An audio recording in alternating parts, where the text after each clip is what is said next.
Ici, maintenant. 88.2. Ici, maintenant.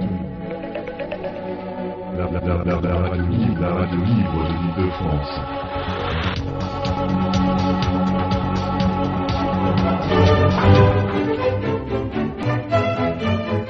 Ici et maintenant, bonsoir.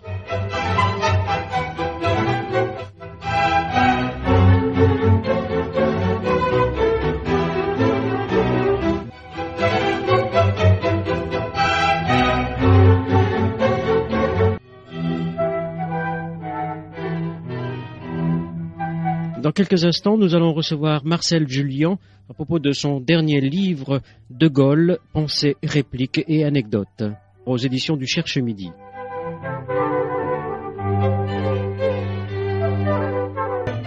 Bonjour Marcel Jullian. Bonjour. Vous allez bien? Très bien. Alors Marcel Jullian, on va parler bien sûr de ce dernier livre que vous venez d'écrire et de publier aux éditions du Cherche Midi, De Gaulle. Mais tout de suite, une idée comme ça, oui. Il y a beaucoup de journalistes, d'écrivains qui écrivent sur des hommes politiques contemporains. Vous avez choisi le chemin inverse. Non, à vrai dire, le chemin m'a précédé, j'ai emprunté le chemin logique. J'ai été l'éditeur donc du général de Gaulle. J'ai donc eu en main tous les écrits rassemblés qu'il a voulu être ce témoignage. Il y a dans un être comme le général de Gaulle le souci de l'action et le souci de l'écrit, avec une égale force. Je pense que il a toujours estimé que les actions qu'il a menées n'avaient d'importance que si elles étaient ensuite, elles portaient un message qui est valeur d'avenir. Donc il a attaché autant d'importance à ce qu'il écrivait qu'à ce qu'il faisait. C'est dans le fond une première et belle manie qui est arrivée aux dirigeants de la France, c'est que depuis tous ont attrapé la même jolie vérole et que tout le monde s'est mis à faire il n'y a pas de président de la République qui n'ait écrit. Ce qui est nouveau, c'était pas comme ça dans la Troisième République. Donc l'action et le verbe. Lui avait écrit déjà bien avant, quand il était jeune officier. Oui, donc je me souviens, Le fil de l'épée. Oui, il y avait chez Berger-Levrault tous les livres, je dirais, de sciences militaires ou du rôle de l'armée dans le destin français, notamment dans La France et son armée, qui commence La France fut faite à coups d'épée. Donc là, c'était strictement et c'était délibérément chez un éditeur militaire. Puis en 1938, hein.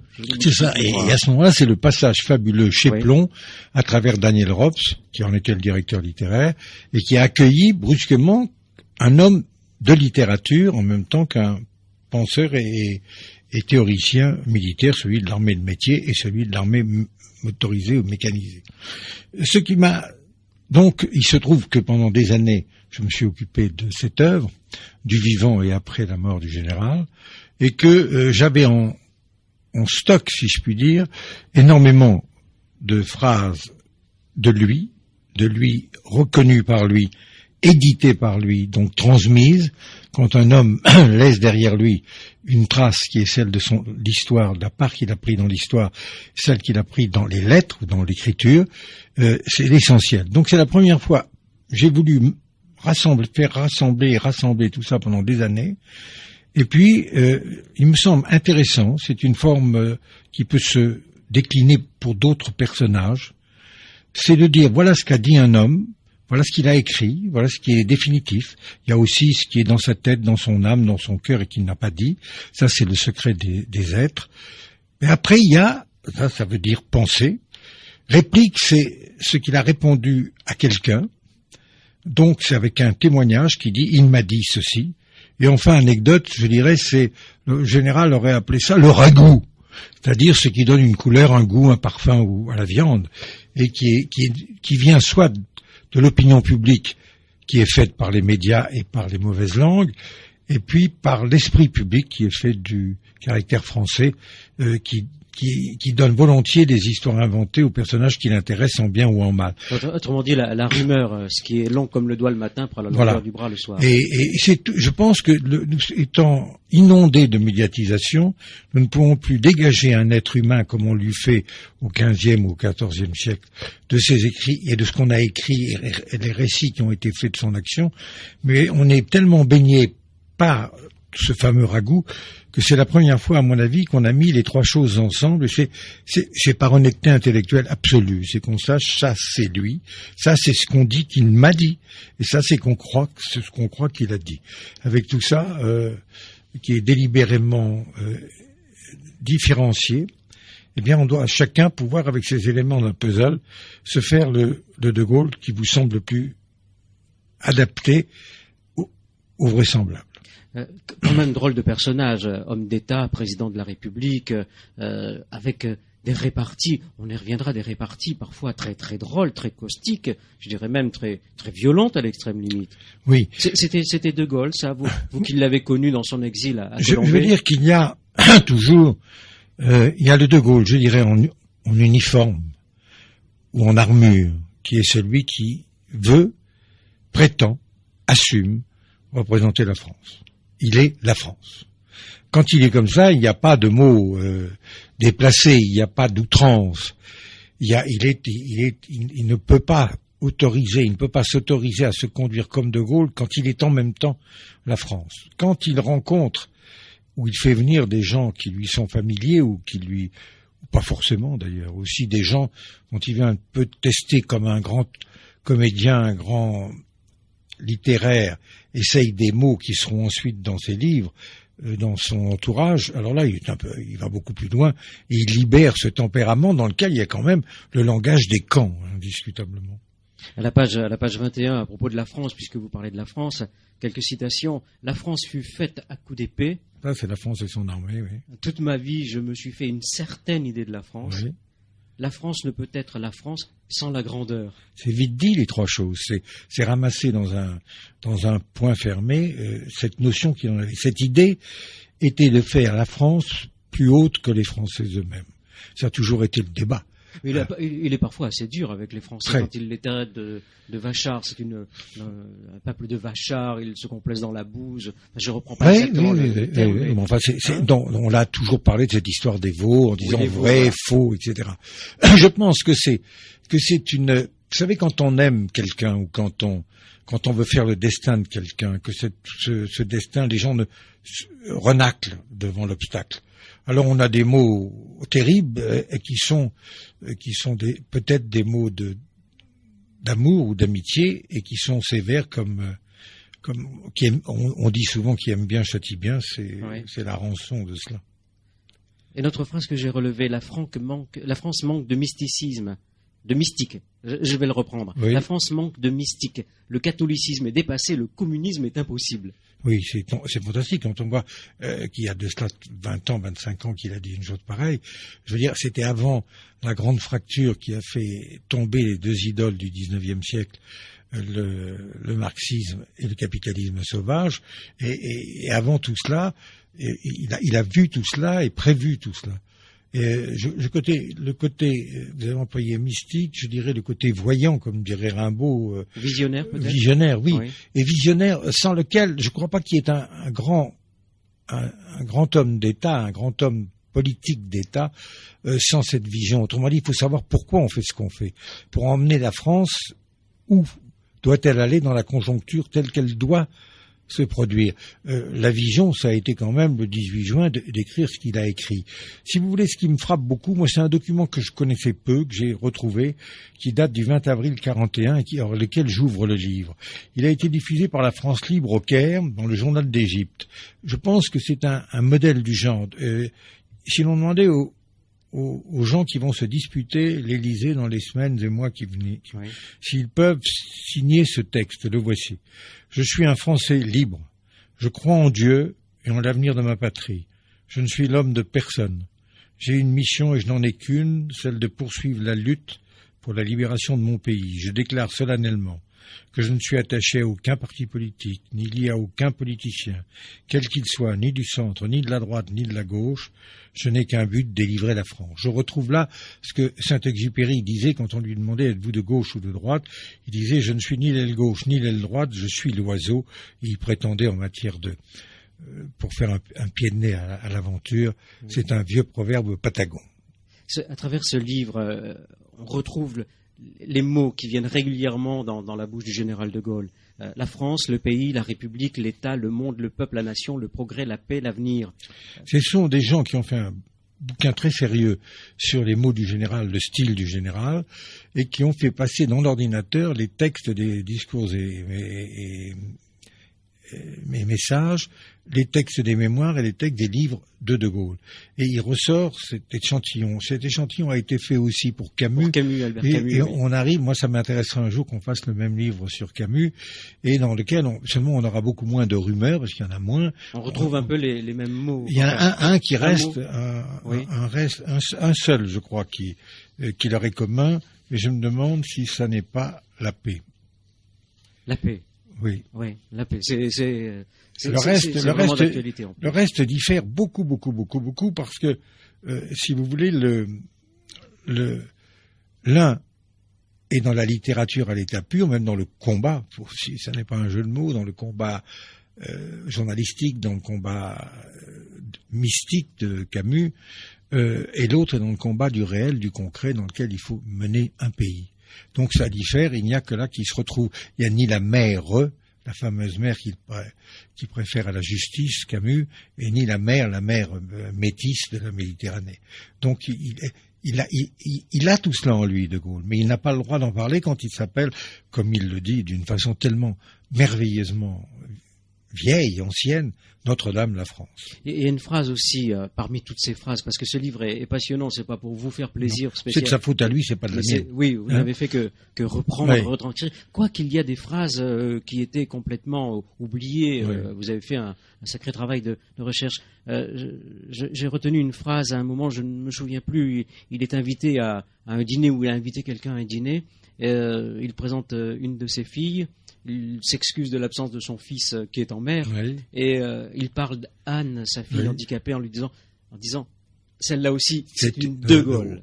Oui, c'est toujours assumé. Je crois que on peut aimer ou détester, et il y a des périodes de l'existence de Gaulle dans lesquelles nous avons, pour des raisons qui avaient fait que, je parle de la vieille garde, qui avait fait l'engagement dans la résistance, il y a eu aussi des gens de ce genre qui ont souffert terriblement, notamment au moment des affaires algériennes. Donc je veux dire, le parcours, quand il dit la France s'est faite à coups d'épée, son action sur la France s'est faite aussi à coups de choses qui nous ont été sévèrement ressenties à des moments ou à d'autres. Je comprends très bien qu'on ne soit pas d'accord avec tous les moments de la politique du général. Je comprends même bien que si on n'a pas cette fluidité de pensée qu'il avait et qui lui permettait de sauter d'un paradoxe à un autre paradoxe, on puisse se trouver incommodé par des choses qui ne semblent ne pas aller ensemble. C'est en cela que le travail sérieux, accompagné du travail moins sérieux, c'est-à-dire, je ne mets pas en cause les intervenants, ceux qui disent « il m'a dit tel jour », mais quand on dit quelque chose à quelqu'un, c'est d'abord dit à quelqu'un dans un moment donné pour avoir un effet donné sur cette personne. C'est souvent fait à usage d'un résultat qu'on veut obtenir et qu'on veut faire passer par la personne qui vous fait face. Donc ce sont des mots qui sont très relatifs. Mais comme ils tombaient de ses lèvres et qu'ils étaient bienvenus, parce qu'il a une belle façon de formuler les pensées et les phrases, voilà qu'ils prennent. Alors si on les prend ensuite comme l'essentiel de sa pensée, je dis c'est également faux. Je ne prétends pas que nous soyons tous de même que les grands artistes, et c'était sur ce plan un grand artiste, on essaye les mots sur les gens, d'abord pour sonder un peu mieux les gens, puis ensuite pour savoir si on le mettra dans le prochain discours, on veut voir jusqu'où on peut aller trop loin, comme disait Cocteau. Alors il s'est amusé à aller trop loin avec les gens pour les flouer un petit peu, pour s'en moquer un peu, et pour essayer la phrase avant de la dire dans un discours. Mais vous parlez vous avez prononcé le mot essentiel tout à l'heure. De Gaulle allait à l'essentiel. Oui. Mais je crois qu'il avait un souci, il y a des phrases dures sur le fait, mais il faut leur dire des choses qu'ils comprennent, qui n'est pas un mot de mépris, qui est un mot de... on peut se poser la question, je suis persuadé que si De Gaulle était né au XIIIe ou au XIVe siècle, le langage avec le peuple eût été immédiat. Parce que le peuple existait. Parce que le peuple pensait par lui-même. Il était frondeur, il n'était pas inondé de pensées toutes préparées ou d'affirmations soit de publicitaires, soit de politiques, qui font qu'il n'est plus tout à fait son jugement, mais le jugement à la mode. Donc ce qui le déconcertait, c'est cette mode, il trouvait ça frivole, il trouvait ça inexact, et donc il se demandait comment, comme aujourd'hui les agents en communication, pouvons dire des choses simples aux Français, puisqu'on dirait qu'il n'y a plus que des choses compliquées et absconses qui leur sont destinées. Le peuple, autre phrase dans ce livre qui date du 16 avril 1959, Philippe Ragueneau glisse à l'oreille du général de Gaulle, on a parfois l'impression que vous prenez les Français pour des demeurés. Oui. Et le général a cette réponse, non, mais il faut parler aux gens le langage qu'ils comprennent. Voilà, je crois que c'est ça. Donc ça vient du fait. Vous savez, qui s'occupe de langage commence à, par la clé du langage, démonter l'incompréhension des êtres entre eux dans le monde moderne. Je vais prendre un exemple. La langue du Moyen-Âge était une langue d'une précision absolue et surtout, quand on employait un mot, je vais prendre un exemple précis. On appelait Mazel jusqu'aux guerres de religion un petit mas, comme on dit en Provence, isolé, de telle sorte que il était d'abord un diminutif, Mazel, et c'était un endroit loin des villes. Quand les guerres de religion ont ensanglanté tout le sud de la France, la notion on a appelé boucherie, on a appelé les boucheries Mazel, parce que c'était un étal de viande, comme malheureusement les camps différents, en entrant dans une maison isolée, ont tué tous les habitants. Puis à partir du moment où on a appelé Mazel une boucherie, on n'a jamais plus employé Mazel pour une ferme isolée, on a dit Mazé. De façon à ce que quand on parle d'une chose, ça soit bien de la même dont on parle, et non pas qu'il y ait plusieurs sens, ce qui est la mode moderne de communication. Vous voulez dire qu'on parle de plus en plus avec des sous-entendus, des mots détournés? C'est-à-dire comme personne n'a de grand courage, personne ne dit exactement sa pensée parce qu'il craint les retombées. C'était une époque où on n'avait pas peur de penser à haute voix. Et le général était encore de cette époque, aurait voulu que ça fonctionnât comme ça. On est dans une période où il va y avoir bientôt les élections présidentielles. On voit que d'un côté se dessinent les primaires. C'est simplement pour reprendre une phrase du général de Gaulle qui date de 1945. C'est à la page 28 de votre livre, Marcel Jullian. Seul le peuple est souverain. En attendant qu'il soit en mesure d'exprimer sa volonté, j'ai pris sur moi de le conduire. Oui, c'est extraordinaire parce que ça paraît être une contradiction. C'est vrai qu'il se sera toujours attaché à la légitimité plus qu'à la légalité. On a toujours la vieille querelle d'Antigone et Créon. Il est la légitimité. Il écrit avec un culot infernal, j'incarne la légitimité française jusqu'à ma mort. Il ne parle pas de la légalité. La légalité, c'est administratif. La légitimité, c'est cette chose importante. Mais le malicieux lycéen, le malicieux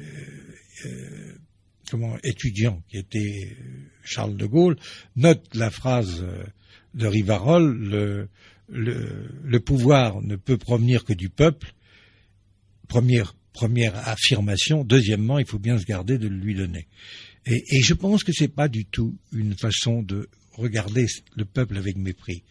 C'est de se poser une vraie question d'homme civilisé et d'homme amoureux de son pays et d'homme qui se veut et se sent du peuple et en contact direct avec ce peuple.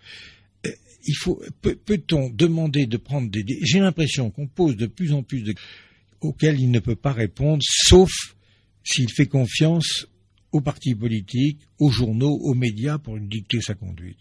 Ce qu'il appelait interroger le peuple, c'est sur des questions simples, vous voulez que je reste ou vous voulez que je m'en aille?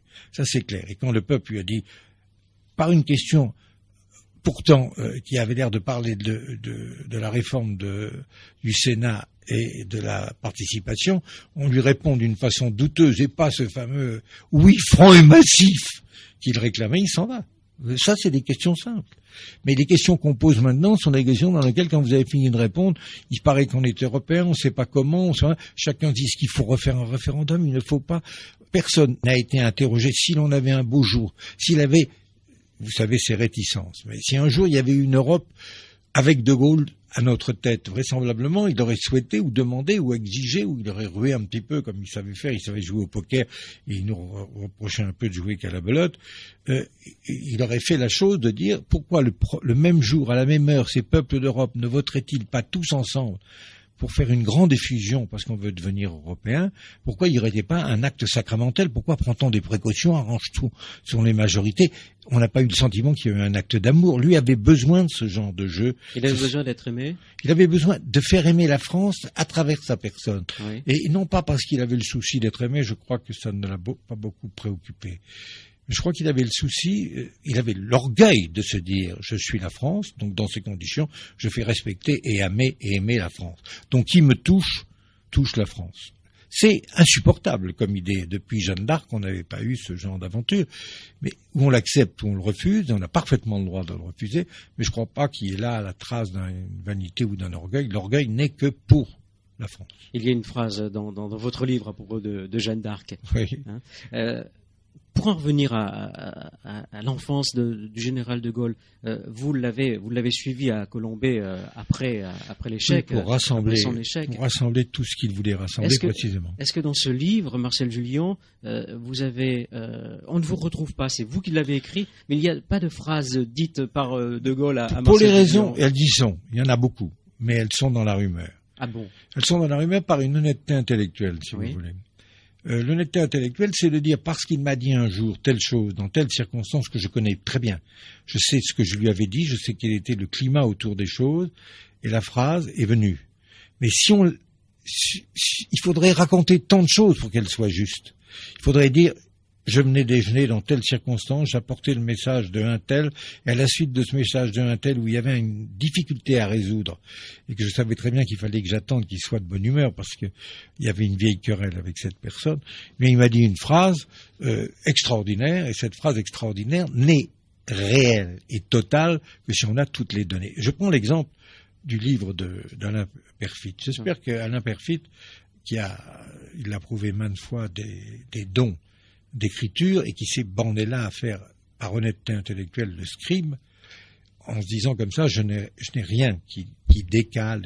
Je pense qu'un jour il fera un livre d'humeur comme ça, il s'en sentira le droit et que le De Gaulle qui ressortira sera plus proche, étant moins authentique, je dirais structurellement, mais peut-être plus chaleureux, plus vivant, plus vrai, parce qu'il l'aura remis dans le contexte. Il en aura mis moins, mais il l'aura mis dans le contexte. Il aura son De Gaulle. Il a eu l'honnêteté de nous proposer De Gaulle. Pourtant, De Gaulle n'a pas toujours été particulièrement tendre avec Perfit quand il était ministre de l'Intérieur. Bien, vous avez vu les lettres envoyées, et le général De Gaulle. C'était toujours la même chose. Quand il aimait bien, Non, et puis là, il était suprêmement agacé. Oui. C'est parti de ce fameux moment où on disait il y a une ligne directe entre Alain Perfit, ministre de l'Information, et le rédacteur en chef du journal télévisé. Ce qui était vrai. Ce qui est déplorable, certes, mais vrai. Je suis trop un homme de liberté, je ne supporte pas.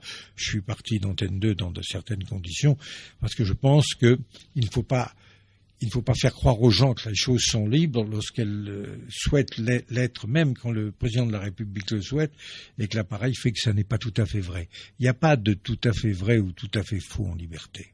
C'est une chose trop capricieuse, trop difficile. Ou c'est vrai, et on peut mourir pour ça, ou c'est à moitié vrai, ça vaut plus la peine. On a souvent reproché au général de Gaulle de régner non pas comme un dictateur, il y a une phrase aussi dans votre livre, mais d'être en quelque sorte une espèce de roi. Oui, je veux dire...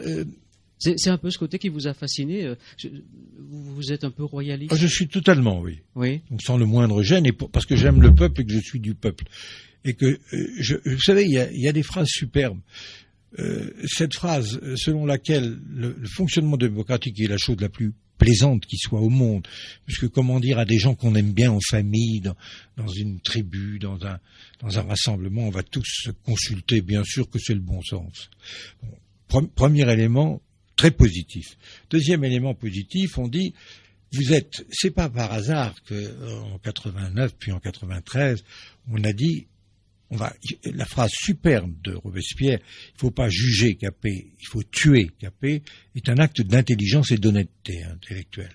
Ça veut dire, on va pas juger quelqu'un qui était le roi et qui faisait les lois avec effet rétroactif, puisqu'on dit qu'on ne doit justement pas le faire.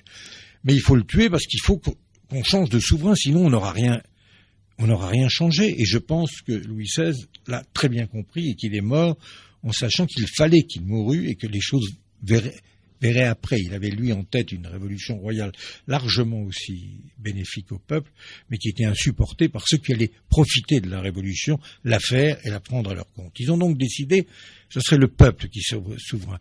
Vous êtes assis sur votre chaise, moi aussi, on se sent pas sur un trône, on se sent pas souverain, pourtant c'est le mot qu'on a choisi. On a redit que nous étions souverains comme celui qu'on avait tué. C'est donc qu'on voulait le remplacer dans tout le compartiment du jeu. Et il y en a une faute de pensée, qui n'est pas du tout une faute négative. Je suis pas en train de tailler des croupières au régime dans lequel mon pays vit et que je respecte puisque je suis de ce pays.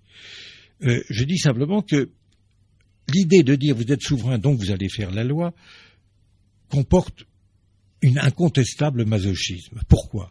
Parce que vous faites les lois, donc vous votez pour la majorité. Cette majorité fait des lois. Donc les lois qui vous contraignent sont définitives. Parce que de deux choses l'une.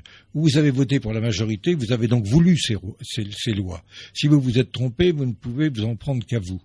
Vous avez voté pour la minorité, donc vous êtes minoritaire dans une démocratie, vous n'avez plus qu'à vous taire. Donc quand vous avez fini de voter, vous ne pouvez plus rien faire qu'être un peuple soumis, puisque si vous vous rebellez, vous pouvez couper la tête à aucun roi, puisque c'est vous. C'est une idée extraordinaire. C'est une idée extraordinaire qui, à partir du moment où, en toute honnêteté, je crois que l'idée du général était une idée arbitrale majeure.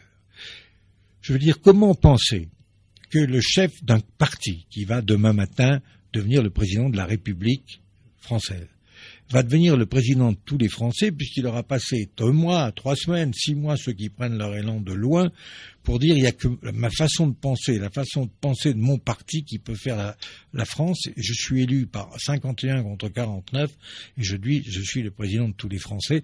Et vous vous souvenez les fautes de départ sur le peuple de gauche ou le peuple de droite, sur la France. Ce n'est, comme je disais tout à l'heure, de la part de Saint-Exupéry, ce n'est ni l'aile gauche ni l'aile droite, c'est l'oiseau. Et c'est ça l'essentiel. Et c'est le rapport avec le peuple français, franchement, et les yeux dans les yeux. Alors, je pense que les gens vont chercher de bonne foi une formule moderne qui soit, vous savez, ça veut rien dire, le roi, la démocratie. Il faut trouver, en comptant les médias et en comptant l'argent, qui me semble être les maîtres du jeu moderne, au-delà du peuple, au-delà des intelligences ou des volontés, nous sommes la démocratie athénienne sur la place publique, l'agora, c'est sublime. Quand ce sont les médias qui font votre opinion et que c'est l'argent qui paie les médias et que la politique se nourrit de l'argent d'autrui, comment voulez-vous que vous vous y retrouviez ? Écoutez, on en vient. On va continuer bien sûr sur ce livre et sur le général de Gaulle. On en vient à l'homme qui a été le patron, oui, qui a maîtrisé les destinées d'Antenne 2 pendant combien, 3 ans? Oui, enfin, oui. J'aime bien votre phrase. J'avais reçu ce que je pourrais appeler une lettre de course du président Giscard d'Estaing. Vous aviez demandé à être... pas du tout. J'ai eu une énorme surprise. Je ne connaissais personne. J'ai eu un dîner un soir parce qu'on voulait me présenter à quelqu'un qui est Xavier Gouillou-Beauchamp, qui est maintenant le directeur général de France 3. Et on m'a posé 25 questions sur la télévision, parce que j'avais déjà fait Les Rois Maudits, Lagardère, et que j'étais éditeur en exercice. J'ai répondu à toutes ces questions, et 3 semaines après, j'ai été convoqué pour me dire que j'étais président d'Antenne 2, et que j'avais 48 heures pour me décider. Et c'est bizarre, nous sommes dans cette tour. Monsieur André Rossi, qui était alors porte-parole du gouvernement, me passe un coup de fil, je ne le connaissais pas. Ouais. Ma secrétaire avait probablement l'habitude des anciens apéritifs. Elle m'a dit, je me souviens plus s'il s'appelle Martini ou Rossi, il y a un monsieur qui vous a téléphoné et qui veut que sans faute que vous soyez demain à 11h, un samedi. Je dis non, vous lui avez dit que le samedi, je ne prenais pas le rendez-vous. Et puis elle finit par me dire, il est ministre de quelque chose. Et j'ai dit, qu'est-ce que me veut cet homme? J'ai téléphoné, il m'a dit, soyez, la tour était en construction, était finie, il y avait de la céruse aux fenêtres. Donc il doit y avoir une dizaine d'années environ. Plus que ça, 25 ans, 22, 20 ans. Oui. Et il y avait personne, je suis monté à un étage presque aussi haut ou plus haut que le vôtre. Et là, il y avait une porte avec une toute petite carte de visite sans nom qui était le signe. J'ai tapé, quelqu'un est descendu, il m'a dit « Bonjour, monsieur le président ».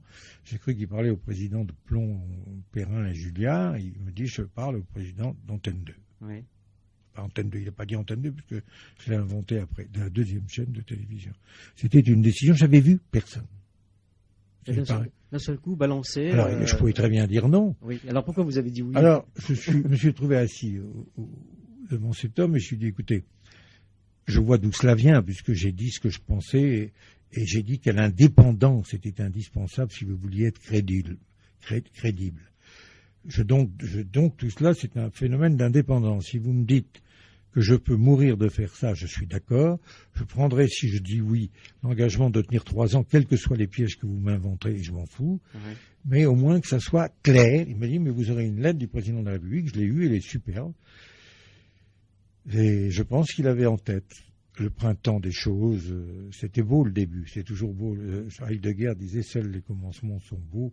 Je crois que c'est vrai. Même pour vous, l'état de grâce a existé au départ? Oh, ça n'existe pas longtemps parce que les entourages sont là et le verre est dans le fruit et personne ne tolère.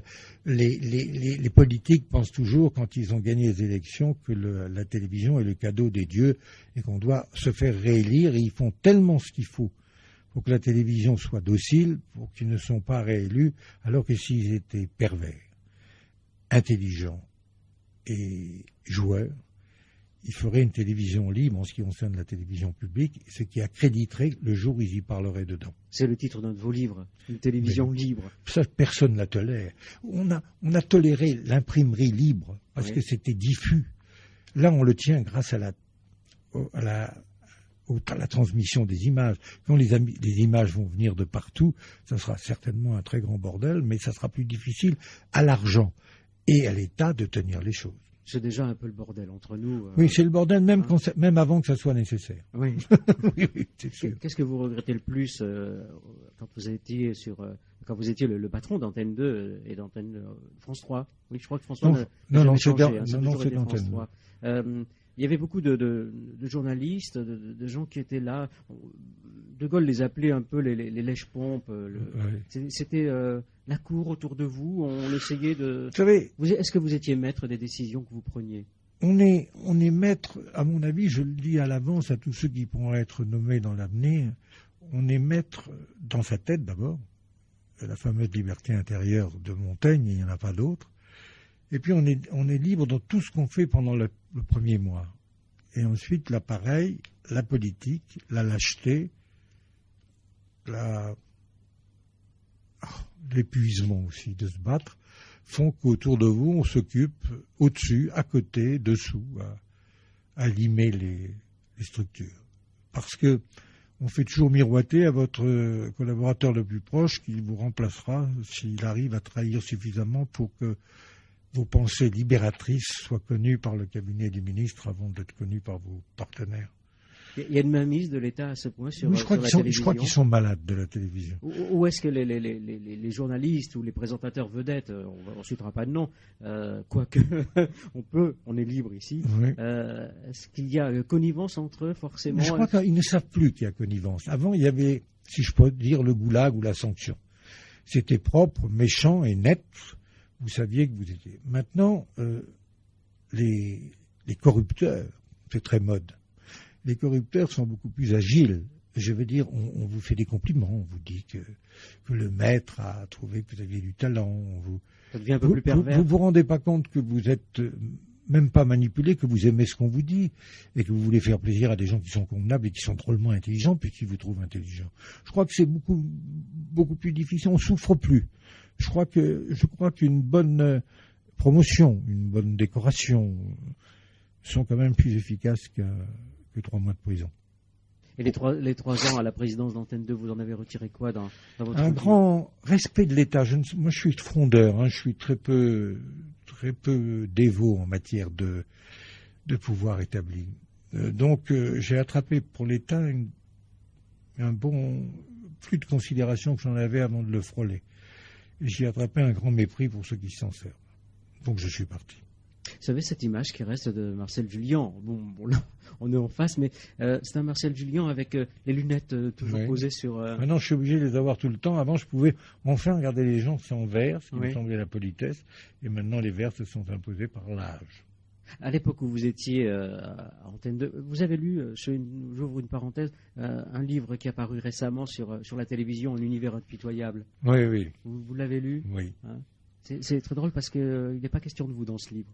Oui, c'est drôle parce que je pense honnêtement, moi, il m'arrive, on m'en demande et j'en fais le moins possible, mais enfin, il se trouve que j'en prépare une pendant quelques jours, une conférence sur la télévision que j'ai sous-titrée « Désir et violence ». Et je commence ainsi, la télévision rend fou, je le sais, j'en viens. Et j'explique. Je veux dire qu'elle rend fou, malheureusement, les gens qui écoutent, parce que c'est quand même extraordinaire. Elle rend fou le pouvoir, qui croit que c'est son instrument de domination, et c'est absurde. Et elle rend fou les gens qu'elle porte à un pouvoir qui n'est, en fin de compte, le seul pouvoir moderne, c'est de temps en temps de dire non, quand il y a toujours quelqu'un au-dessus de vous, et au-dessus de vous, il n'y a personne, mais personne est tellement plus puissant que vous faites toujours... Faites le chemin. Vous commencez par un postier, vous finissez par le ministre des PTT, et après vous terminez par le Premier ministre, et puis vous auriez le Président de la République. Il vous dira quoi? L'opinion publique, les syndicats, le bon sens.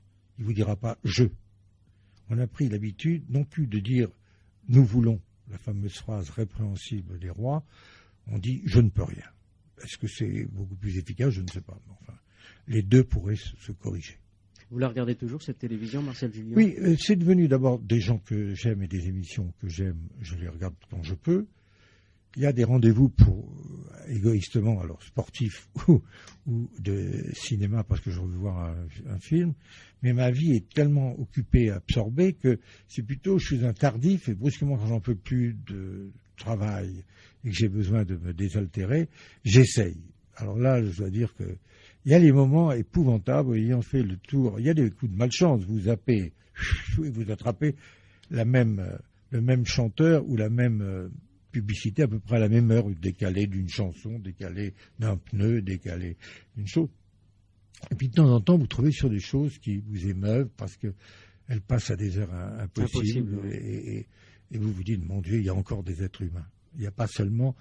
Je veux dire, je pense que de la télévision, de l'imaginaire, qui est le seul respect qu'on a pour autrui. Les bibliothèques sont pleines, grâce au ciel, d'œuvres de l'imaginaire qui nous permettent encore de vivre dans le brouillard, dans la honte, dans un peu de désespoir qui nous parcourt tous en ce moment, avec la crainte d'une barbarie qui nettoierait le ciel comme le Mistral dans la Provence. Et en côté de ça, on n'en a pas envie de la barbarie, parce que ça tue d'abord les plus faciles à attraper, c'était ignoble. Et puis l'imaginaire permet de reconstruire tout le temps, de se dire il y a un nouveau matin qui va venir, et dans ce nouveau matin, on va voir le soleil ou l'aurore. Et puis maintenant, la boucle est bouclée. La télévision commence à dévorer les téléspectateurs, elle s'en sert comme des artistes pour faire des émissions. Elle amène la vie privée, soi-disant. Elle fait du réalité show qui n'ont rien de show et rien de réalité. Et avec tout ça, on fait un faux monde. On est dans le monde du convenu. On n'est ni dans le réel ni dans l'imaginaire. On est à l'endroit le plus faible de l'esprit humain. Autrement dit, en étant au risque d'être un peu cru, mais est-ce que la télévision prend les téléspectateurs qui paient la redevance pour des cons? Je pense que le téléspectateur n'existe plus. Il existe l'audimat, ou la part de marché. C'est pas tout à fait la même chose. Pourquoi cette incapacité il y a encore des choses à faire en télévision, comme en radio d'ailleurs. Oui, mais en radio, c'est plus commode parce que c'est meilleur marché, d'abord, et que la liberté est beaucoup plus totale, la preuve. Mais à la télévision, vous avez une rentabilité, vous avez un objet. Ce qu'il y a de terrible, c'est que toutes les choses, par les perfectionnements technologiques et techniques qui leur sont donnés, deviennent des instruments tellement compliqués et tellement chers qu'on ne peut plus qu'y faire du boudin. On ne peut plus faire une chose qui s'adresse à 10 000 personnes. Il n'y a pas d'instrument moderne qui s'adresse à 10 000 personnes. Je veux dire, ils peuvent, mais ils ne sont pas rentables. Pour les rendre rentables, il faut le donner au plus grand nombre. Alors, prenons les deux écoles, celle de la télévision publique et celle de la télévision privée. La télévision privée a un rapport stupéfiant avec, et je dis ici mon amitié profonde et l'estime de cœur à cœur que j'ai pour Patrick Lelay, alors que je suis l'adversaire absolu de ce genre de méthode. Mais l'homme me plaît et je le sais, homme essentiel. Mais sa lucidité est totale. Il n'a pas de clients téléspectateurs, il n'y a pas un qui lui donne un franc, ça va à la télévision publique. C'est l'annonceur qui est le client, ça peut pas être le téléspectateur. Quel est le rapport de client à fournisseur à quelqu'un qui vous donne jamais un franc? Le téléspectateur n'est plus qu'un instrument de mesure pour faire payer le publicitaire. C'est tout. Autant qu'il me souvienne, il y a eu des échanges très violents entre Patrick Lelay et Hervé Bourges quand il était... Oui, là, arrêtons. Je crois qu'il faut être sérieux. Je n'ai rien contre Hervé, de loin s'en faut. Mais je veux dire, c'est Patrick Lelay qui essentiellement a raison. La loi est mal faite. Autrement dit, tant qu'on ne rendra pas la télévision publique aux téléspectateurs, tant qu'on ne fera pas la télévision des citoyens, on n'a aucun droit moraux à s'élever contre la télévision privée. Elle ne se nourrit pas du téléspectateur. C'est quand même étrange, c'est un rapport, c'est malheureux ce que je veux dire, mais c'est un rapport entre le chimiste, le dealer et le drogué. Le drogué ne connaît pas le chimiste. Et comment expliquer cette fascination, même si on a une aversion pour la télévision, et nombre d'auditeurs disent ici, ils l'ont dit à plusieurs reprises, si je devais partir sur une île déserte, j'emmènerais quelques bons livres, et puis une canne à pêche. Mais la télévision, je la laisserai de côté. Oui, mais qu'il fasse attention. Oui. Qu'il fasse attention. Moi, je suis plus inquiet que ça. Je suis très pessimiste. Mais j'aimerais tellement qu'on me rassure. Bon. Monsieur Hertz, il y a environ 75 ans, a découvert les ondes auxquelles il a donné son nom, ou on a donné son nom, les ondes hertziennes. Il est probable, et plus que probable, mais je demande, il y a des scientifiques qui le peuvent faire, elles existaient avant, et elles transportaient peut-être des choses. Il y avait peut-être des émetteurs surnaturel ou technologique, et peut-être pour des gens qui sauraient lire, il y a les croisades en direct, la mort de Jésus sur le calvaire en direct, quelque part, qui flotte. Puis un beau matin, on trouve en tout cas l'instrument qui met des sons, puis des signaux lumineux, et donc des images. Nous parlons tous les deux l'un en face de l'autre. Ces signaux qui viennent de partout, qui sont incontrôlables. Et je connais beaucoup de gens qui me marquent de l'amitié quand je suis en voyage et qui me disent « Ah, monsieur Julien, on vous aime bien, mais on va peut-être vous faire de la peine, mais nous, on se porte bien, on n'a pas la télévision. » Et ils se croient sauvés, ils ont fermé ce trou qui a été fait dans notre plafond, qui nous a mis un intrus dans la maison, un intrus on a fait passer l'extérieur des maisons dans l'intérieur des maisons, c'est la première fois depuis la préhistoire. Monsieur Franklin avait fait un trou, mais c'était pour nous protéger, pour le paratonnerre, mais ça c'est pour nous envahir. Nous sommes sous la domination des envahisseurs, et nous l'aimons. Il faut bien se souvenir, et ça n'a que 60 ou 70 ans. Donc depuis 60 ou 70 ans, nous sommes criblés, pendant que nous parlons, d'images qui nous traversent avant d'aller à l'écran. Qui dit? Elles sont apparemment indolores, mais qui dit qu'elles ne sont pas perturbantes? Qui sait est-ce que l'homme était fait pour être traversé par tout ça, comme nous le sommes, même sans avoir de télévision? Vous pensez que quelque part, autour de nous, dans l'espace, il faut bien qu'elles, puisqu'elles viennent de quelque part et qu'elles vont ailleurs, il faut bien qu'elles nous traversent. Alors, je veux bien que les plus grands scientifiques s'y collent en disant, on a tout vérifié les paramètres, c'est rien. Et si on nous dit que ça fait de nous des gens qui s'occupent plus des autres, l'égoïsme, ce qu'on appelle aujourd'hui l'exclusion, tout, on est des gens, on est des consommateurs, des téléspectateurs et des contribuables. On n'est plus des citoyens. Là, vous abordez un problème auquel je n'avais pas songé, enfin un sujet de discussion auquel je n'avais pas songé, Marcel Julien. Vous allez vers la spiritualité, là. Oui, mais je ne veux pas redire le mot vrai, exact ou inexact de Malraux, mais je crois qu'on est si loin dans l'absence de spiritualité qu'elle est à la porte. Le problème est de savoir si la barbarie est entre nous et cette spiritualité. On n'est pas loin ou il y a encore quelques années à supporter? Ça peut aller très vite. On fait une pause musicale? Oui. Ici et maintenant avec Marcel Julien.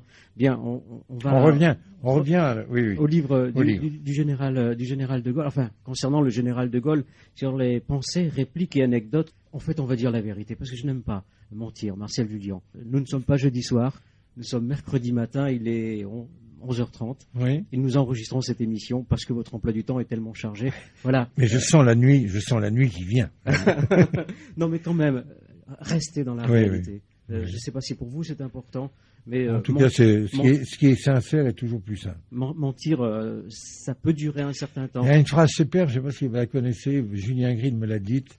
Julien Green est donc est un homme du sud des États-Unis, Oui. et où sa mère lui disait cette phrase superbe lorsqu'il était jeune garçon et qu'il avait fait un petit mensonge de jeune garçon. Et elle était assez puritaine. Elle lui disait « Ne mens jamais, Julien. Mentir est un péché d'esclave. » Ça veut dire que quand tu mens, tu n'es plus libre. Alors restons libres. Alors restons libres. Merci Marcel Jullian. Et une phrase tirée toujours de votre livre, extrait de votre livre à la page 66, à propos justement de la télévision. Le général de Gaulle dit « Je me détends beaucoup à regarder votre télévision, surtout vos informations. C'est comme les films comiques, c'est tellement bête que c'en est drôle. » Vous voyez l'état de hargne dans lequel il se trouvait. Oui. Bon, parce qu'il se disait toujours, voilà, là on aborde le problème de l'information, ses avantages et ses inconvénients. L'information, est-ce que les grandes aventures humaines auraient de la même façon, ou même auraient-elles eu lieu si l'information, tant recherchée dans l'entreprise, recherchée dans la nation, recherchée dans le monde, avait été complète? Si vous prenez un exemple simple, je vais prendre celui d'un navigateur qui part pour découvrir des terres lointaines, pour autant qu'il y en ait une. Donc c'est quand même des aventures qui demandent une foi, une sorte de désintéressement et une certaine folie. Je crois que c'est arrivé à Vasco de Gama qu'à un moment donné, ces bateaux se sont trouvés avec une mutinerie à bord, et les gens en avaient assez parce qu'il y avait du scorbut, parce qu'il n'y avait plus de nourriture, parce qu'on ne voyait pas vers où on allait, et lui a été contesté, et il est monté sur le pont, il a eu affaire à des mutins. Alors il est allé dans sa cabine, il en a ramené l'astrolabe, le sextant et la boussole, et il leur a dit, voilà les instruments de navigation, vous me demandez où on va, je n'en sais rien et j'y vais. Maintenant, si vous voulez prendre le commandement du navire, le voilà. Le plus simple, puisque vous ne savez pas vous en servir, c'est de les jeter par-dessus bord. Il les a jetés par-dessus bord. Tout le monde s'est agenouillé à prier. Il lui a demandé de reprendre le commandement. Et comme c'était un commandant avisé, il avait le double de tous ses instruments dans sa cabine. Je crois que de temps en temps, pour emmener les gens, pour sauver des naufragés, pour sauver des gens en panique, on ne peut pas leur dire on a une chance sur 100, ils ne bougeraient plus. Il faut leur dire qu'on va les sauver, non ? Et il faut le faire, il faut tenter de le faire au péril de sa vie. Voilà comment je conçois l'information. Donc lui était fâché qu'à tout instant on dise oui mais tout va mal, le prix du lait a monté à tel endroit, il y a deux machins. Il disait pas et les 3 enfants superbes qui viennent de naître, l'entreprise qui vient d'embaucher 50 personnes, tout ça on ne le dit jamais dans la télévision. C'est un petit peu l'état dans lequel se trouve, c'est une opinion personnelle qui n'engage que moi, mais l'état dans lequel nous nous trouvons actuellement, il y a plein de choses, de faits positifs, bien. Oui, mais ils sont pas intéressants. On les montre jamais. Sur le plan information, c'est le scandale. C'est gênant de montrer. Non, c'est pas ça. C'est que vous savez, montrer à un paysan heureux une vache qui donne du lait, ça fait image d'Épinal. Nous voulons tous être la moindre découverte pour trouver quelque chose à un président de la République qu'on ne savait pas encore, pour trouver une personne mise en examen. Quelle délectation, quelle chose. Comment voulez-vous vous battre? Là, on est servi en ce moment. Non, mais je veux dire, on a les faits divers qu'on mérite. Alors la colère de quelqu'un qui veut mettre la France à un niveau valable et de voir qu'on savonne la planche tous les jours sous prétexte de faire de l'information plus pointue, je pense qu'il faut bien réfléchir à tout ça. Quand on a un instrument, celui dont on se sert maintenant, celui dont j'ai eu à m'occuper pendant 3 ans, moi je sais qu'à partir de 23 heures, je dormais. Parce qu'à l'époque, les économies d'énergie faisaient que nous ne devions pas émettre après 23 heures. Et je me disais, au moins là maintenant, depuis 5 minutes, tu ne peux plus faire de mal à personne. C'est une responsabilité et je n'entends plus personne me parler de son souci de ce genre. C'est là le souci de la part de marché qui sera sur le journal demain matin. C'est pas ça, faire un métier d'informé. C'est plus grave, c'est plus essentiel, c'est c'est mortel. Dans les guerres différentes de religion ou dans les guerres tout court, les journalistes, les écrivains qu'on a tués, décapités ou fusillés, je les respecte tous, quelles que soient les pensées qu'ils aient eues, même si c'était l'inverse de ma vision du monde, parce qu'au moins ils ont payé pour voir. Maintenant, on ne meurt plus qu'en prenant des photos ou en étant sur le terrain. Et dans un siège doré devant un micro ou une caméra, on ne meurt pas. Il en est resté quelques-uns quand même, il n'y a pas si longtemps que ça. Des journalistes qui faisaient réellement leur boulot. Non, mais je vous ai dit, ceux qui sont sur le terrain, là... Beaucoup écrivent assis derrière leur bureau quelque chose qui s'est passé, un fait divers qui s'est passé. Non, le terrible, c'est ce qu'on appelle finalement les sous-chill d'information. Ceux-là, ils vont l'accueillir. Et puis, ce sont des mines d'or, et puis il y a des gens qui présentent bien, qui en parlent quand ils reçoivent les images. C'est très différent d'avant, ça. Est-ce que vous avez le sentiment, quand vous étiez le patron d'Antenne 2, qu'il y avait un peu plus de liberté chez les journalistes, liberté d'expression? Vous savez, il l'avait total en ce qui me concerne, c'est moi qui recevais les coups, mais les habitudes et les mauvais comportements des autorités de tutelle sur le plan de l'honneur du journalisme était tellement fréquent qu'on ne se déshabitue pas facilement de ça. Une autre phrase de Gaulle, en avril 69, il doit intervenir justement à la télévision, et puis il explique à Joël Le Teul, secrétaire d'État à l'information. Mais j'aimerais bien que vous lisiez la phrase de Marcel Julien. C'est page 67. Oui, on est toujours dans cette fameuse histoire de la télévision, oui. Ah, quand on me passe du phare sur la figure et qu'on me poude comme une vieille poule qui ne dételle pas, j'ai l'impression qu'on essaie de me donner belle apparence sur mon lit de mort. Et puis, drôle, un petit règlement de compte, et puis ça me fait penser à Rommel. Oui. Rommel, mon général, oui, en Libye, au temps de l'Afrique à Corse, il se bichonnait toujours avant de recevoir des journalistes ou des photographes. Il se mettait de la colle à la commissure des yeux et de la bouche, il y jetait des grains de sable, comme ça, il faisait plus loup-gris du désert que nature. J'ai toujours détesté les putasseries de ce genre. Alors, autre vacherie, à la différence de l'âtre, par exemple. Tout ça. Bon, d'abord, chacun d'entre nous, quand il va passer à une émission importante, ce qui était le cas du général, puisque de nous deux, il a, même s'il est immense, et même s'il est déraisonnablement immense, un peu de trac. Donc, il faut qu'il libère la bête. Oui. Donc, si l'on ne dit pas que c'est dit dans ces conditions-là, on ne comprend pas. Si on comprend que c'est une façon, vous avez des comédiens que j'aime, qui se roulent par terre dans les 3 minutes, moment où ils vont dire des phrases qui retiennent depuis longtemps, et il y en a d'autres qui fument, il y en a d'autres qui ont besoin de sortir, il y en a besoin qui boivent du whisky. Le général, il avait besoin de se souvenir qu'il était un militaire et qu'il disait les choses roidement. Et après, il était beaucoup plus à l'aise pour faire la France devant un micro. Après, il était libéré. Voilà. Mais il a des mots tendres, par exemple les femmes. Oui. Quand il parle d'Yvonne de Gaulle, je trouve cette phrase très touchante et inattendue dans la bouche de Gaulle. Ma femme, sans qu'il rien de ce qui a été fait n'aurait pu l'être. Oui, c'est extraordinaire. Et alors, on en trouvera d'autres un peu plus abruptes. Oui. Parce que quand on lui propose de faire un ministère de la femme, il dit pourquoi pas un secrétariat au tricot, etc. Oui. Bon, je veux dire, c'est vrai qu'il a un côté homme du 19e siècle. Il faut le comprendre. Je veux dire que les femmes ne s'occupent, c'est lui, c'est marrant, c'est quand même lui qui a fait le vote des femmes et il n'admettait pas ce secrétariat d'État au tricot. Une autre rencontre avec Jackie Kennedy, elle aborde le général de Gaulle, elle lui parle de la famille, de sa famille, elle lui dit, vous savez, général, que ma famille est d'origine française. Il répond, bien, la mienne aussi. Oui. Non, c'est ça qui est moi, il y a une des plus belles phrases, une des plus touchantes pour moi, c'est celle de cette vieille femme qui, en juin 40, vient le trouver à Londres et elle habite l'Angleterre. Elle est très coupée de la France, bien sûr, après l'invasion allemande. Et elle dit, alors mon général, parlez-moi d'eux. Donnez-moi des nouvelles de notre pauvre France. Et il répond cette phrase super. Eh bien, madame, elle nous enterrera tous. ce qui est, tout ça compose quelque. Alors, bien souvent, je vois des gens qui me disent, mais il y a de l'insupportabilité, il y a des mots qui sont des mots de mépris, etc. Et je pense qu'il faut toujours se souvenir, non pas du tout pour en faire un credo, tout ça, mais à la phrase de Richelieu et Louis XIII, nous ne serions pas les rois si nous avions les sentiments des particuliers. Alors, c'est vrai que si l'on n'est pas au service absolu, je dis roi et ça sera une autre fonction, je m'en fous, c'est pas le problème. Si l'on n'est pas totalement au service du peuple qui vous a confié le soin de la guider, on est méprisable. Donc tout autre sentiment, s'il faut peut-être trahir des sentiments forts du moment que c'est pour le bien du pays qu'on dirige, je crois que c'est ça le fardeau.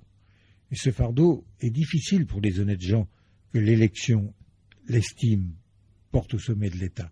Parce que brusquement, il faut parfois se conduire plus en honnête homme pour être un honnête chef d'État. Et je n'envie personne qui a ce rôle.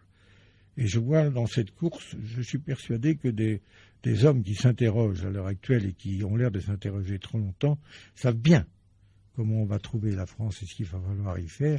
Ont-ils la volonté, le courage, je dirais la dureté, je dirais presque la cruauté de faire ce qu'il faudra faire? Ça, c'est des questions qu'il faut se poser. Oui, mais il y a peut-être la lâcheté de ne rien dire. Oui, ou de ne pas faire ça plutôt que d'être détesté. Il faut pouvoir être détesté. Pourquoi ce besoin toujours d'être aimé Alors, il faut pas être chef. Je crois que si on veut être aimé, il ne faut pas être chef. C'est tout. Une autre phrase étonnante de Gaulle en 1965. Il a 75 ans. Il est devant un familier. Et il évoque sa fin dernière parce qu'il était très lucide devant la mort. Oui. Et il avait pratiquement annoncé qu'il mourrait foudroyé. Et ça a été oui, le cas. il le cherchait tellement. Ouais. Il le disait souvent. C'est pas convenable de mourir comme ça tranquille. Il aurait voulu être foudroyé ou assassiné dans un attentat. C'était propre. Il a eu la mort qu'il avait envie. Oui, il a pratiquement choisi. Je dirais pas choisi. Non, mais non, disons qu'elle a été au rendez-vous convenablement. en train de faire une réussite. Oui. Il y a quand même toute une symbolique derrière tout ça, Marcel Oui, Jullian. peut-être. Hein? Peut-être que le destin s'est amusé. Justement, il parle de la mort. Je vous laisse lire la phrase aussi. Ah non, je suis peut-être pas dans la même phrase. Vous êtes où à quelle... Je suis à la page 57. Ah, vous êtes toujours dans les aurores du... Ah oui. Oui, il est extraordinaire. Et encore, voilà, une saillie, comme on dirait, un bon mot. En 1965, le général âgé de 75 ans évoquera la fin dernière devant un familier. Depuis longtemps, je suis prêt à me présenter devant le Créateur. Mais est-il prêt, lui, à cet affrontement? Une espèce de démesure. Démesure, en même temps, le respect absolu du Créateur, parce qu'il était chrétien fondamentalement. Mais c'est en même temps de dire, c'est encore une épreuve, il va falloir être à la hauteur de l'événement. Moi, je me suis préparé. On va avancer dans ce livre. On ne va pas tout citer parce qu'il faut voilà, donner voilà. aussi aux auditeurs l'envie de le lire et je le recommande vraiment, non pas parce que vous êtes là, mais parce que je crois que c'est un livre qui sort au bon moment. Je ne sais pas si vous avez choisi la date spécialement. Non, mais je veux dire, il n'y a pas je pense que l'absence d'une pensée droite, forte, un peu agaçante par ces deux raisons, se fait terriblement sentir. Alors, brusquement, dans ce monde un peu flasque, quelqu'un qui a l'arme du droit, l'arme du bon sens à la main, eh bien, on a tué tant de pères depuis tant de temps que brusquement, le grand-père nous intéresse. En ce moment, on parle beaucoup de l'Algérie partout, dans les journaux, l'actualité. Oui. On sait à quel problème s'est retrouvé confronté de Gaulle, le général de Gaulle. Quelques phrases sur l'Algérie. L'Algérie, c'est pas la France. Le Constantinois, c'est pas le Loir-et-Cher. L'interlocuteur opine, ébloui par cette logique. Le général continue sur son élan. D'ailleurs, a-t-on jamais vu des bandes armées tenir le maquis entre Vendôme et Romorantin et défier les garnisons de Blois et d'Orléans? Voilà. Donc il a toujours repassé. Et c'est agaçant parce que je connais des gens de très grande qualité et qui sont morts et qui se sont dressés contre lui. Je me suis laissé dire qu'il avait dit à l'un de ses plus anciens compagnons de Londres et des plus efficaces, et qui venait lui demander la grâce de Jouot, lui demander il avait l'air de dire, vous avez été un rebelle, respectez les rebelles. Hein, c'était une belle partie à tenter. Il était sans pitié puisqu'il n'a pas donné la grâce, parce que c'est les moments où c'est difficile de se regarder dans les yeux, qu'un homme se regarde dans les yeux. Il devait se dire que la France ne pouvait pas faire grâce puisqu'on faisait mal à la France, selon lui, en se rebellant dans le cas de l'OAS. Et c'est le moment tragique d'une existence, parce qu'on pourra dire aussi qu'il a tourné les popotes, je vous ai compris, la France de Dunkerque à Tamanrasset. Il y a eu des phrases qui laissaient rêver. Fallait-il laisser rêver, et puis avait-il les fers au feu? Je crois qu'il a eu dans la tête plusieurs solutions intermédiaires. Chaque fois, la vitesse des actions est allée plus rapidement que lui. Et donc, il a moins des bonnes solutions, mais elle est sûrement passée sur lui comme elle est passée sur ceux qu'il a laissé tuer ou fait tuer. Je pense aussi à la rue d'Isly, il y a des choses qui nous font toujours du mal. Je pense qu'il a eu aussi mal, mais qu'il ne s'est pas reconnu le droit d'avoir mal, et il s'est en revanche reconnu le droit. Une autre phrase, le 27 août 59, une rencontre avec Bijard, général Bijard. Il y a un repas, et puis ils conversent tous les deux. De Gaulle, à ce moment-là, toujours à propos de l'Algérie, dit « Moi vivant, jamais le drapeau du FLN ne flottera sur Alger ». Et à l'issue du déjeuner, il se serait quitté sur ces mots. C'est d'après le général Bijard, cette phrase. « Mon général, je suis heureux de vous avoir reçu parce que vous êtes la France. » Et De Gaulle répond « Parfaitement, je suis la France. » Voilà. Et alors, maintenant, décryptons. Oui. Il veut dire, je suis la France, mais l'Algérie n'est déjà plus la France. Mais alors, si vous le décryptez comme ça, et le nombre de gens qui ont décrypté, dans le fond, il a dû se dire quelque part, je leur dis tout, mais c'est codé. Les plus intelligents comprendront, et les moins intelligents souffriront. Une autre phrase aussi, d'après Jean Mauriac, gagnez la guerre, achevez votre mission, cassez du Félaga. Oui. Oui, parce que, écoutez, c'est exactement le même raisonnement qu'en ce qui concerne la résistance, les martyrs de la libération de la France. Sa notion était que pour s'asseoir à la table de la victoire, il fallait croire que nous l'avions remportée. Il fallait faire croire que nous l'avions réellement remportée. Donc, son idée, faites des martyrs, eux, seront utiles à la France, de même quand il reçoit les jeunes qui viennent à rejoindre à Londres, et que je crois que c'est Pierre Lefranc qui les présente en disant voilà, ils ont couru tous les dangers pour vous rejoindre. Et vous n'avez rien fait pour la France tant que vous n'êtes pas mort pour elle. Oui. Je veux dire, bon, c'est insupportable, je comprends bien. Mais quel élan ça a donné à des gens. Avec le parler d'aujourd'hui, ça a l'air de regarder une série sur le Moyen-Âge dans un film B, enfin. Eh bien, pourtant, ces gens galvanisés ont fait que nous sommes libres aujourd'hui. Oui. Sauf que nous nous rendons de moins en moins libres par le nombre de lois, d'interdictions, d'obligations. Konrad Lorenz, le prix Nobel, l'ami des oies sauvages, disait « Depuis la Genèse, l'homme est le seul animal qui est rétréci de lui-même et de sa propre volonté ses espaces de liberté. Il n'y a pas une ablette, il n'y a pas un lion, il n'y a pas un ouistiti ni une puce qui a été assez con pour faire la même chose. Ouais. À un moment, De Gaulle cite une autre phrase citée dans ce livre, vous parlez d'animaux. Bon, je bondis sur l'occasion, à propos de la croix qu'il espère être élevée, enfin, qu'on élèvera à Colombey. Il parle des lapins, mais il faudrait que... Ah oui, non, parce qu'il veut pas manger un lapin qu'on a ou un poulet, je me souviens plus exactement, mais qu'il a connu, qu'il a vu là. Il dit, je mange pas les animaux que j'ai connus. Bon, ça paraît extraordinaire, ce genre de détail. Mais c'est, si vous voulez, il y a un comportement, mais qui hérite beaucoup du 19e siècle. Je veux dire, on est plus proche de Anatole France qu'on est proche de Pierre Prévert. Hein. D'ailleurs, ses choix littéraires le montrent, Albert Samin, ses amitiés. Un jour, je lui ai posé la question, je portais un message d'André Malraux au général, un message vocal, et je lui dis, puisque la conversation était sur Malraux, le passant considérable, je lui dis, mais je suis étonné que ce ne soit pas Bernanos avec qui vous ayez... Parce que Bernanos était chrétien profond, Bernanos était plein d'éclat et de colère, un pamphlétaire et un visionnaire. Et il me répond cette phrase, je l'ai dite le lendemain à Jean-Loup Bernanos, l'héritier de Georges Bernanos. Ah, celui-là, j'ai pas réussi à l'atteler. Ce qui est un mot à la fois sublime et terrible. Je veux dire, donc, il fallait que le char fonctionne, il fallait que ça marche. Donc, il n'y a pas les précautions je dirais, de l'Académie française ou de la Société des gens de lettres. Hein, il faut y aller. Oui. Il y a une phrase assez savoureuse. Après un bavardage avec Malraux, son aide de camp vient vers lui et lui fait remarquer, c'est la fin de la journée, il faut un petit peu la récapitulation de la journée. Et puis l'aide de camp lui dit mais si vous avez la phrase en mémoire, pendant votre bavardage avec André Malraux, on ne bavarde pas avec le général de Gaulle, on s'entretient. Alors, ça a l'air de la suffisance.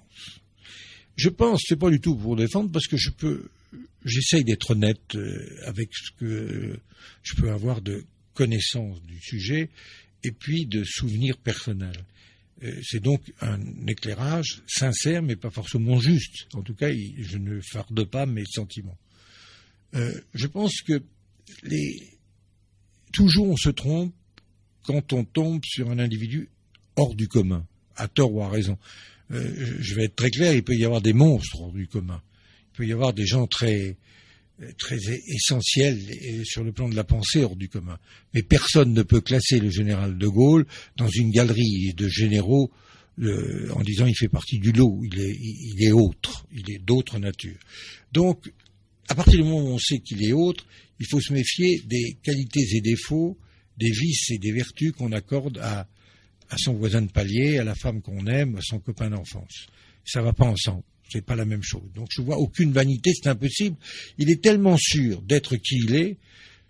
Je me souviens un jour, l'amiral Philippe de Gaulle, je lui disais, mais quand est-ce ça, ou la réponse à Pompidou, qui lui pose la question, depuis quand saviez-vous que vous étiez l'homme depuis toujours? Et Philippe de Gaulle disant, moi j'ai toujours eu conscience d'avoir un monument historique à la maison, bien avant l'appel du 18 juin.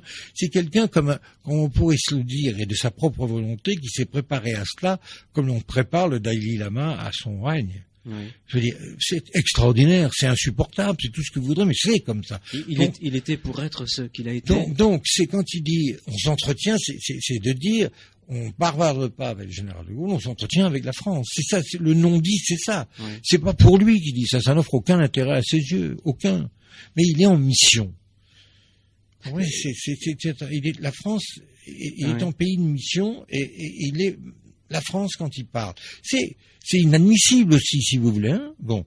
Mais en même temps, on le prend ou on le prend pas, mais si on le prend, il faut écarter tout de suite les questions de vanité, de suffisance, parce que ça n'a pas sa place, parce qu'il n'y pense même pas. On est ici et maintenant, sur l'antenne, bien sûr, mais en même temps, je me souviens que tout à l'heure, quand nous avons commencé cette émission, je vous ai passé quelques notes, quelques phrases d'un groupe qui s'appelle Arthur H. Je ne sais pas si vous connaissiez. Oui, je connaissais, oui.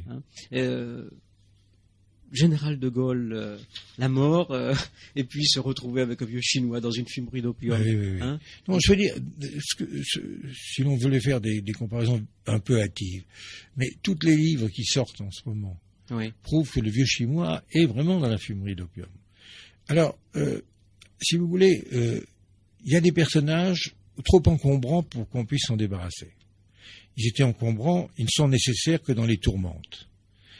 Dès que la tourmente est passée, il faut les éliminer ou les éloigner. Parce qu'ils ne vont pas avec le train-train. Chacun faire cuire sa petite soupe sur son petit feu, comme il disait, etc. Tout ça, c'est pas son truc. Donc on peut ne pas désirer les orages, mais quand on voit venir l'orage qui monte, celui du désenchantement, celui de la misère, celui de la haine qui commence à envahir les esprits, celui de la cupidité légitime des démunis, celui de l'arrogance, de la publicité et de la fortune. Un mot qui venait souvent dans la bouche de Gaulle, l'arrogance. L'arrogance de la vulgarité, c'est de la vulgarité. Vous avez des pubs à la télévision qui sont d'une telle beauté, qui vous donnent tellement envie d'acheter n'importe quoi, que quand vous n'avez rien, c'est quand même... Et de penser que le produit supporte une part de publicité plus forte que le produit lui-même. Quand t'as faim ou quand tu es en état de manque, tu dois être agacé. Donc, faisons attention. On a mélangé les gens et on ne sait plus qui on est. Mais je comprends que ils reviennent et ils se disent si le fumeur d'opium pouvait faire un petit signe. Je crois que il a une honnêteté du vécu. Il a fait tous les signes de son vivant et il s'est bien gardé de laisser.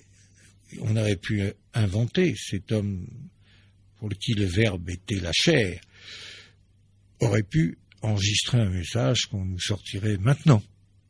Je veux dire, je suis mort, je ne sais pas combien de temps vous allez l'entendre, et voilà ce que j'ai à vous dire pour préserver la France. Je crois qu'il se l'aurait interdit. Une autre phrase que j'aime bien aussi, mais je pense que pour être inévitablement de mon avis, sinon elle ne serait pas dans ce livre, elle est à la page 188. La gloire ne se donne qu'à ceux qui l'ont rêvée. Oui. De même que je crois qu'il n'arrive des choses étonnantes qu'à ceux qui ne s'étonnent pas. Je crois que c'est ça le jeu. Et si vous voulez, pour moi, quand j'ai trouvé cette phrase, alors que le livre allait être sous presse, je trouvais pas le mot pour fermer le livre. Et je trouve que quand on a dit ça, dans le tumulte des hommes et des événements, la solitude était ma tentation. Maintenant, elle est mon amie. De quel autre se contenter lorsqu'on a rencontré l'histoire? Avec un H majuscule. Avec un H majuscule. Mais l'histoire, en tout petit, c'est nous. C'est nous qui l'avons faite, mal faite, défaite, subie, imposée, trahie. En septembre 63, rime sur ceux qui posent. Ah oui, oui, oui. Je la trouve excellente aussi. Oui, c'est un choix, si vous voulez. Vous n'êtes pas obligé d'avoir le même goût, mais c'est page 189. Ah oui, nous approchons. Oui. 189. Oui, elle est étonnante. Il a donc écrit, vous savez qu'il tenait ces fameux carnets, et ces carnets ont été publiés. Septembre 63, rime sur ceux qui posent, dans les vases clos des colloques, congrès, conférences, confrontations, débats, tables rondes, se manifestent ceux qui exposent, ceux qui proposent, ceux qui déposent, ceux qui disposent, ceux qui supposent, ceux qui composent, ceux qui transposent, ceux qui apposent, ceux qui opposent, bref, ceux qui posent. Bon, je veux dire, c'était le fameux comité Théodule ou je ne sais quoi, cette moquerie qu'il avait, des gens qui se mettaient à plusieurs pour penser plus mal que quand ils étaient chacun séparément. Je veux dire, c'était de se dire, à force de parler, ils ne font rien. Alors, quelle est l'exacte mesure de cela? Le spectre est toujours le même, de se dire, si des gens disposent pour nous, alors, qu'est-ce que nous sommes? Nous sommes dans le meilleur des mondes, ou nous sommes nous avons affaire à un despote. Quand on nous dit, maintenant, on se plaint aujourd'hui du trop d'État, et que nous avons été dépouillés de chacune de nos libertés individuelles au profit de nous rassurer. Nous sommes des gens qui se comportent comme des gens auxquels on a fait une orthopédie pour vivre.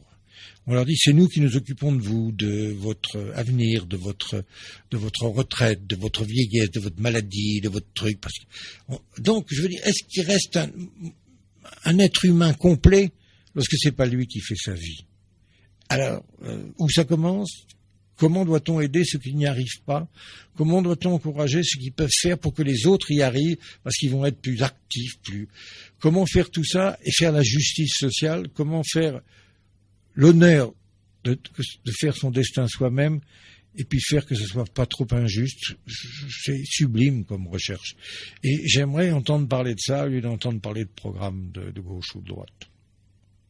Vichy, vous abordez aussi la période vichysoise, Pétain bien entendu. Oui.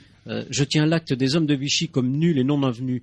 Eux et moi, nous nous expliquerons après la victoire. Oui, vous savez, ça rappelle la fameuse phrase de Malraux. Je n'ai rien à vous dire, je parlerai à vos enfants. Parce que je suis en avant, je suis devant.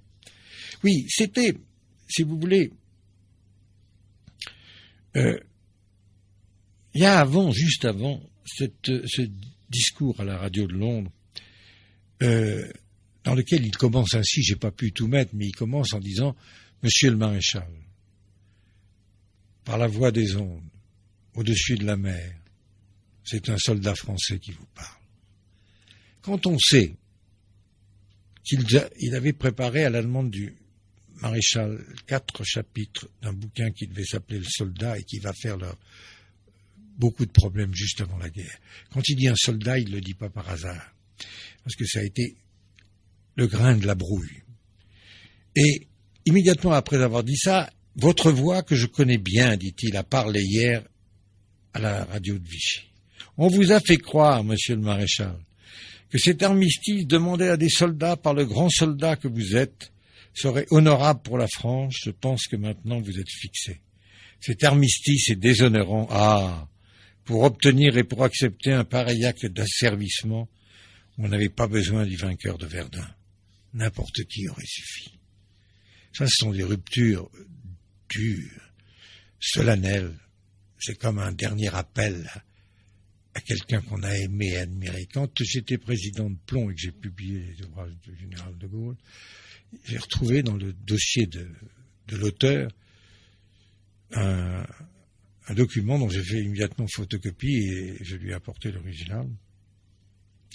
On faisait remplir à l'époque un questionnaire aux auteurs nouveaux. Et c'est le colonel Nachin, ami personnel du général, qui l'avait rempli à la demande du général. Il y avait 2 ou 3 phrases extraordinaires. On dirait, vous êtes né le, etc. Vous avez des points d'attache là. Si vous aviez une maison en Dordogne, on s'occupait de mettre les livres dans des librairies en Dordogne. Enfin, on faisait son métier. Puis on dit, si vous deviez vous définir en une phrase, quelle serait-elle? Il avait répondu, je passe généralement pour quelqu'un qui remue les idées. Puis on lui disait, quel est l'homme le plus extraordinaire que vous ayez rencontré? Il dit, le maréchal Pétain. C'est extraordinaire. Le maréchal Pétain, c'était un grand chef à une stature exceptionnelle. C'est avant toute cette crise. Et à moi, me recevant un jour à l'Élysée, et je lui ai apporté des éléments de la correspondance Pétain-de Gaulle qui faisait défaut, il m'a dit, en ouvrant un tiroir, le tiroir de son bureau, ils étaient dedans, le dossier de la correspondance. Et il me dit, voilà, après ma mort, une correspondance Pétain-de Gaulle, ça vous intéresse? Bon, donc, ça a pesé fabuleusement lourd. Ça a pesé fabuleusement lourd, et cet homme, il m'a dit, quel dommage qu'il soit mort en 1933 ou 22, je me souviens plus, c'était au moment de la guerre du Rif, donc je fais une erreur, quand il a accepté d'être ministre de M. Doumergue, et qu'il est allé liquider ce pauvre Lyoté, et il est pour lui, il dit, il est mort à ce moment-là, il l'a pas su. Donc il y avait une cruauté terrible, mais bon, il y a la phrase où il dit, il faut le laisser mourir tranquille dans une villa sur la Côte d'Azur.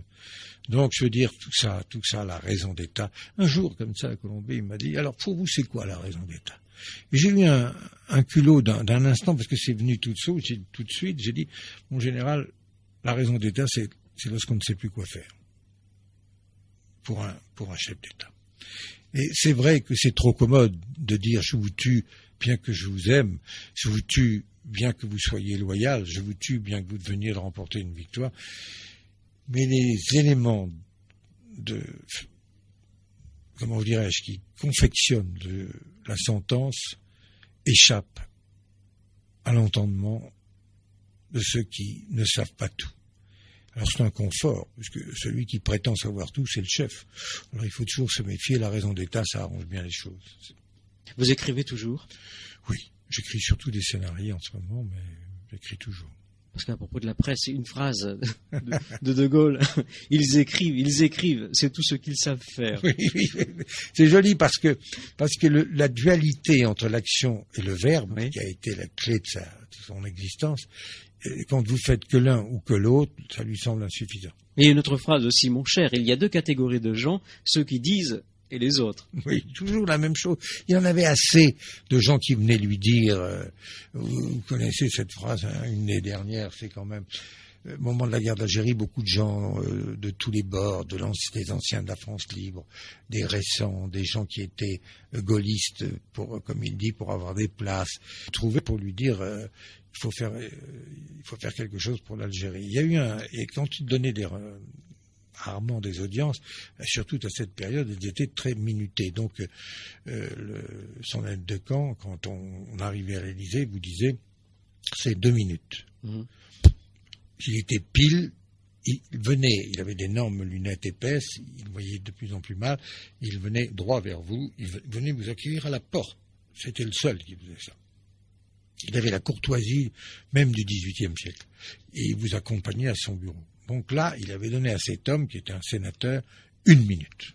Alors 1 minute, pour faire le parcours, le bureau est grand, et revenir, faut faire vite. Alors, fatalement, les gens qui étaient soumis à ce régime Joquet apprenaient leurs phrases par cœur en disant « j'en ai qu'une à dire, il faut que je la dise bien ». Donc il rentre, et dans le circuit qui l'amène au bureau, il lui dit « mon général, au nom de mes amis, changez de politique ». Le général lui fait faire demi-tour gentiment, l'amène à la porte et lui dit « au nom de ma politique, changez d'avis ». Alors, on a fait pratiquement le tour de ce livre, oui. Bien que il y a encore beaucoup de choses à dire. Je pense que c'est un peu comme les pièces d'un puzzle. Je pense que si chacun veut tenter de se dire qui est De Gaulle, alors que tout cela, il y en a un, il est unique, il est le seul à ne pas le savoir parce qu'on ne sait jamais qui on est. Mais alors pour Martial Jullian, qui est-il ? Vous savez... Parce que souvent vous avez fait référence à... Il a passé dans la poésie française, par exemple, oui. L'homme aux semelles de vent qui était Rimbaud. Oui. Ça n'a pas fait que du bien, ça n'a pas fait que du mal, mais c'est comme on dit bêtement aujourd'hui, incontournable. Je ne vois pas qui il y a de totalement incontournable dans ce siècle, et même d'après si l'on accepte Staline, c'est-à-dire plutôt Marx que Staline. Staline, c'est une stature énorme. Il a une phrase savoureuse là aussi à propos de Staline. Oui. Mais donc, cela, c'est plutôt le marxisme qui est le géant abattu, mais qui est le géant. Mais y a-t-il un chef d'État, un chef de pensée, un chef qui nous occupe encore aujourd'hui, qui ait causé le dérangement et parfois le chagrin, en même temps que l'orgueil, autant que lui. Je crois qu'il est d'une dimension à part. Il n'y en a pas 2 qui ont dérangé le jeu comme ça, et ce qui explique un petit peu que dans la déshérence ou le doute, on repense à lui. Vous pensez qu'il est toujours aussi présent dans la mémoire des gens ? Vous savez d'abord, les absents dont on dit qu'ils ont toujours tort en politique, les absents, comme il a dit lui-même, maintenant qu'il y a le trop-plein, les absents ont l'air intelligents. Certains hommes politiques, d'après vous ou selon vous, essaient de se retrouver dans De Gaulle. Non, c'est-à-dire qu'on parle. Moi, je pense que les hommes exceptionnels n'ont pas de descendance. Je dis pas ça pour une descendance filiale, spirituelle. Je parle que c'est leur soin d'ailleurs de fermer la porte derrière eux. Mm-hmm. Et c'est peut-être un peu ce qu'ils ont d'égoïste. Ils ne souhaitent pas avoir de successeurs qui leur ressemblent. Je ne pense pas qu'avec l'esthète, qui était aussi François Mitterrand, il souhaite violemment qu'un socialiste fasse comme lui et fasse 2 septennats après lui. Je pense qu'il faut être unique. On a tenté de pétrir la pâte autrement, on voudrait être le seul boulanger de la région. Bon, donc il y a ce premier essai, ce premier effet. Le deuxième, c'est que le général a eu une sortie antique. Demain à telle heure, je cesse d'exercer. Ça a des mesures, Martial Jullian. Donc là, il a réussi une sortie superbe. Je pense que François Mitterrand doit avoir les mêmes soucis. Il a du goût, il va probablement essayer de la réussir bien. Il y a une phrase, une autre, mais il y en a tellement dans ce livre qui en fourmille. Mais je terminerai simplement à un moment. De Gaulle parle de sa fin prochaine, de sa disparition. Il dit autant on emporte le vent. Oui, puis il y a une phrase qui est très très jolie qu'il a dite au colonel Jean Descriennes. C'est le jour où il quitte. Et il dit, il fait l'analyse de tout ça, il revient à Colombey, c'est fini. Et comme l'entourage est triste et attentif, il dit le jour se lèvera tout de même demain. C'est le père de Mistral quand il est mort, Frédéric Mistral, le père. Il n'en finissait pas de mourir et il ne faisait pas pour embêter les autres, il prenait son temps. Et le temps était mauvais sur les récoltes, et le soir où la mort est venue, il a su que la mort était là, parce que peut-être on le sait. Et il a eu cette phrase, la dernière avant de mourir. Demain, il fera beau. Voilà. Eh bien, je pense que demain, il fera beau. Mais il fait toujours beau. Il suffit d'ouvrir les yeux. Oui, de le vouloir et puis de le payer. Parce que ça se paye. Il y a une phrase, alors, puisqu'on est dans les citations, Oui. une phrase de Céline qui dit le mal et le bien, ça se paye forcément. Le bien, c'est beaucoup plus cher. Il y a d'autres phrases de Céline à propos de la mort. Mais Oui, c'est vivre qu'il n'aurait pas, c'est naître qu'il n'aurait pas fallu. Par oui. exemple. Oui. Marcel Et puis, Julien. oui, il y en a une, puisqu'on y est. Je vous en prie. J'ai passé le plus clair de mon temps dans ma vie à faire très attention à ne pas mourir dans le camp de ceux qui ont raison. C'est assez... De Céline aussi. Oui. Dans Voyage au bout de la nuit, il me semble. Hein. C'est assez joli, non? Ouais. Votre actualité à vous, à part la sortie du livre, à part la vente signature Open Club le 25 novembre. Alors, vous écrivez non, il y toujours, a un film qui sort le samedi, je ne sais plus si c'est 17, je crois que c'est le 17 décembre sur France 3, qui s'appelle La dernière mission, c'est sur Saint-Exupéry. C'est un film fait par Robert Enrico et dont Bernard Giraudot et qui a pour emblème, pour commencer, je hais mon époque de toutes mes forces en humeur de soif. Et pour phrase finale, la phrase de la dernière lettre qu'il est écrite et qu'on est trouvée sur son bureau. Si je suis abattu, je ne regretterai rien. Ce monde de la termitière moderne m'épouvante. Ce monde de robots me repousse.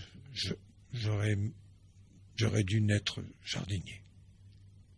Est-ce que De Gaulle était un homme de son siècle ou de son époque? Je crois qu'il était planté dans le 19e et moderne plus que les gens du 20e, et d'où peut-être son inconfort. On vous a reproché certains films. Oui. Oui. Un peu facile. Oui, non, mais je veux dire, c'est justement ce qui fait un homme. Je veux dire, je n'ai jamais postulé j'ai jamais demandé une prébande. J'ai quitté les choses quand elles ne me semblaient pas convenables. Je dois vivre et je dois me respecter, tenir le coup et être libre autant qu'on le peut l'être. Et pour ça, il faut travailler et avoir des curiosités diverses.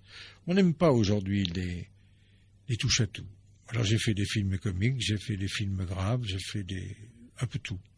D'abord parce que ça m'amuse, parce que je suis un être divers et contradictoire, et que je respecte ces contradictions et que je les assume. Ensuite, c'est que je crois sincèrement que je préfère avoir été frivole en faisant toujours mon métier sérieusement et en ne me prenant moi jamais au sérieux. Voilà à peu près la réponse. Et les touche-à-tout, je dirais que nous avons un père spirituel qui serait très mal à l'aise dans le monde moderne, parce qu'il était trop moderne pour le monde ancien, qui était Leonardo da Vinci, qui a fait aussi toutes les conneries et toutes les splendeurs. Moi, j'ai pas fait de splendeur, à la différence de Léonard. Frivole ou badin? Badin, parce que depuis l'âge de 13 ou 14 ans, j'ai compris que si on courait pas la vie très vite, on se rendrait compte qu'elle était idiote, et que si j'avais pas la chance d'avoir une foi forte, je trouverais qu'on perd son temps. Qu'entendez-vous parfois? Vous êtes chrétien, vous êtes catholique? Catholique n'est pas le mot, chrétien c'est sûrement le mot. Vous faites un distinguo entre les deux? Je fais le même distinguo qu'il y a entre l'honneur de l'État et les fonctionnaires. Là, vous voyez, on ralentit un petit peu le rythme, après tout. Oui. Tellement de sur les radios, tellement les animateurs et les présentateurs sont dans la source des mots. Il faut placer son paquet avant de partir, comme une bombe, et puis partir. N'oublions pas de dire la liste des gens qu'il faut remercier, et le nom de son éditeur, et si possible son adresse. Oui. Ça, c'est le monde. Est-ce que le silence, en radio ou en télévision, vous dérange, vous, Marcel Julien? Ou les silences, quand il y en a? Je veux dire, c'est un cadeau. C'est cadeau. On dirait. Il y a des gens dont les yeux, le silence, l'émotion immédiate nous rappelle qu'on est des êtres humains et qu'on n'est pas des images de synthèse. Et dans 20 ans, on fera bavarder les images de synthèse avec des vivants, on ne saura pas lequel est le plus vivant, parce qu'ils seront morts tous les deux.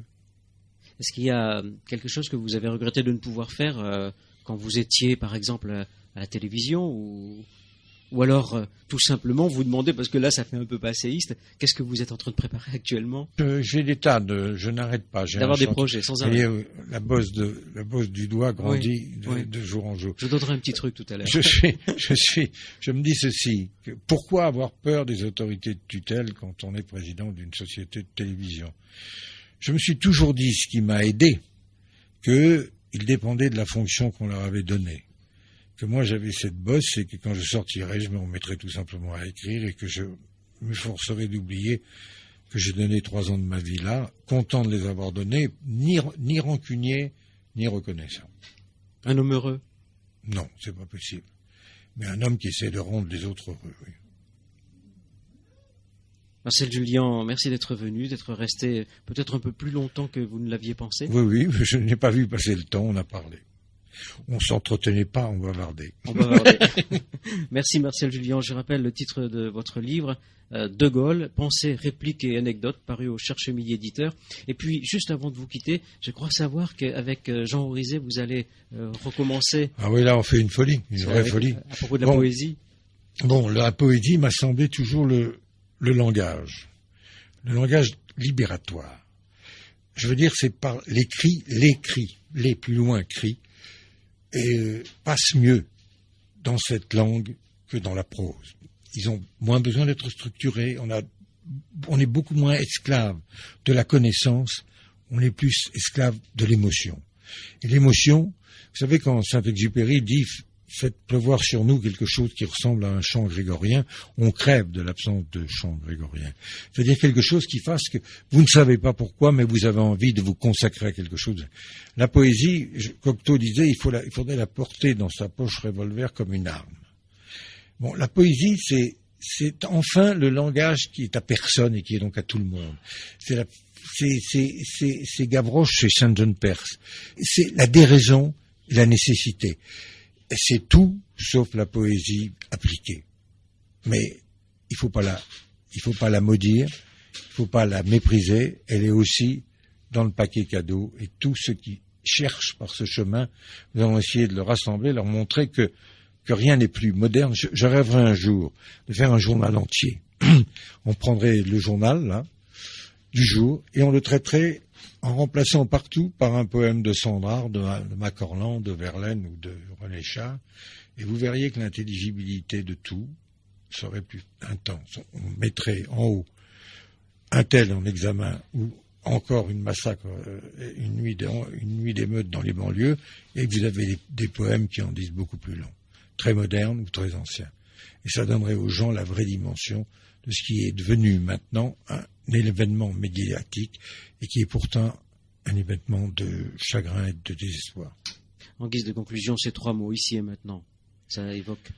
Ici et maintenant, c'est d'abord un endroit où je ne savais pas il y a 8 jours que je viendrais, et maintenant, c'était plus long mais plus agréable que je ne l'imaginais. Voilà. Merci Marcel Jullian.